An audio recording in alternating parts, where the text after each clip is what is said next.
For today's project, I thought we'd use some of these prickly pear stamps and do kind of an interesting make your own pattern paper kind of a thing. And I thought that that would just be kind of interesting because you don't see it super often and it's pretty easy to do.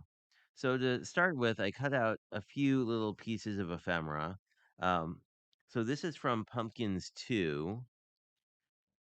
Let's take a look at that, which is this fall leaf. I just stamped this. I did a single stamp in ginger, and as you can see, it's not fully saturated, but I really like that look because to me it looks very fall. I also fussy cut out the side, even though I had a die, and I just had cut it a little incorrectly. And both Pumpkins 2 and the Pumpkin Patch set use the same die, so that's kind of nice. So it's sort of a two for one there. And then from the snowman and the pumpkin, and this does have a die for the little character. He's sometimes a snowman and sometimes a pumpkin, which I thought was a cute idea. I grabbed this happy fall sentiment and I stamped this out in icing on the cake. So this one I stamped a couple times to get a really nice solid image here. So I don't know. I like how that came out quite a bit. And I pulled both of my leaf stamp sets because I'm going to use these to create the background. Now, depending on, well, oh, and the other thing I grabbed this Delicata ink, which is shimmer gold, which I think would look really cool with the leaves. And I also grabbed this embossed panel. I've been playing around with a lot of different sprays, so I'm thinking we can do a version of my current favorite card, which is sort of a background and then a strip and then some ephemera on it. But I think we're going to invert it. And basically, I thought that since this is a leaf pattern, but of course, like you can use anything you want here, any pattern paper you came had on hand, because this is a good scrap using card. So what I think I will do is we can use any color, but I think a lighter color will work.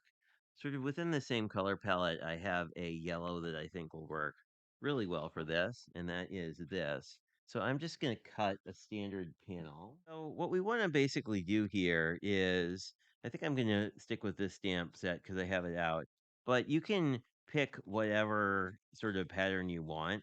Um, let's just see which side of it. Whoop, sorry about all the noise.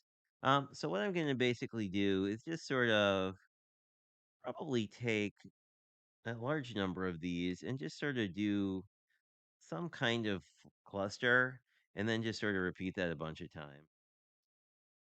And here's our finished piece. Let's just,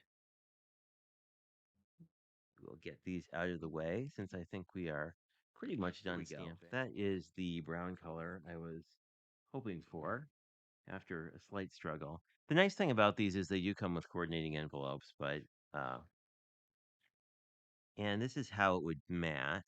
Now we need to sort of make a decision if we want to. I think I might try taking the gold and just rimming the edge a little bit. And we're not looking for it to be super vibrant. We're just looking to sort of add a little visual interest, and you can kind of see how that looks. So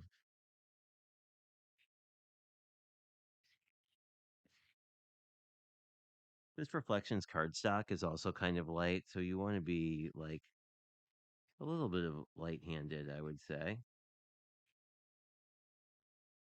I really like how this background came out because you get the leaf outlines, but it also blends in nicely um, with everything else. Here on this on my sort of ink envelope, you can really see how shiny this gold is in real life as compared to the, what's coming through on camera. What I'm just gonna do is this doesn't really have a top or a bottom, which makes it nice.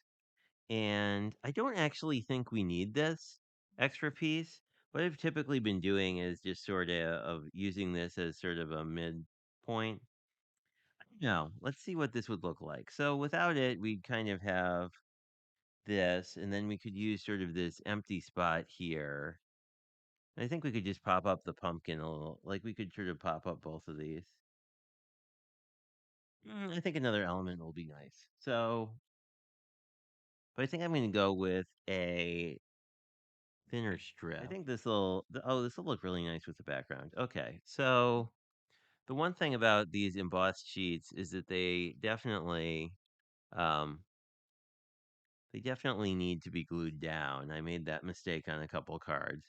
So part of that is that the spray kind of warps the paper, but the other part is that embossing just generally doesn't have as much surface contact as you might in something else.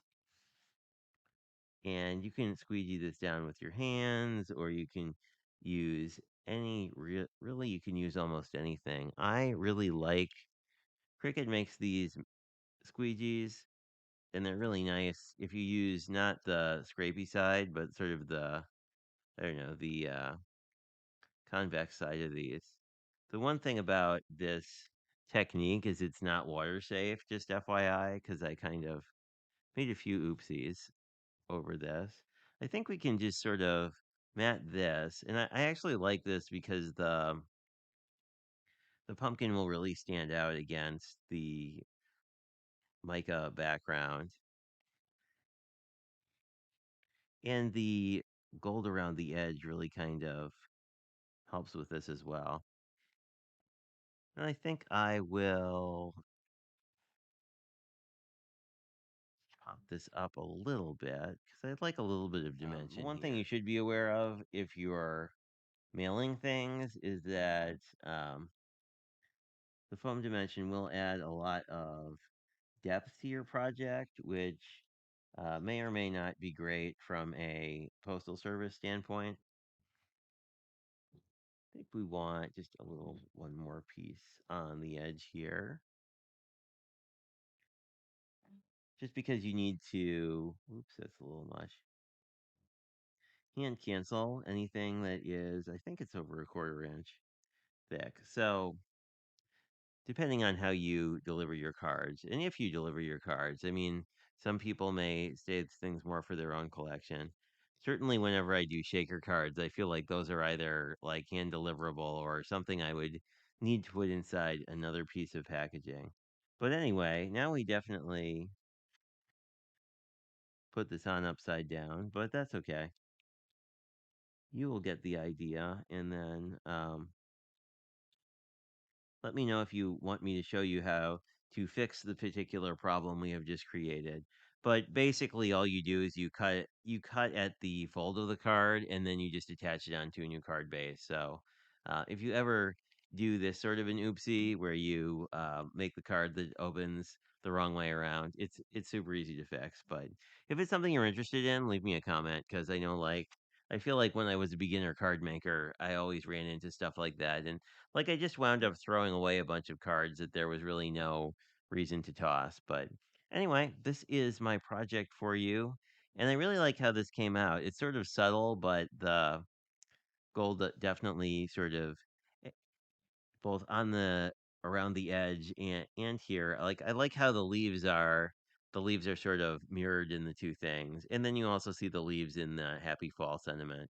So I really like it when you get sort of these decorative square sentiments because they're super easy to not have to fussy cut or die cut out. But anyway, thanks for checking this out, and I will talk to you guys later.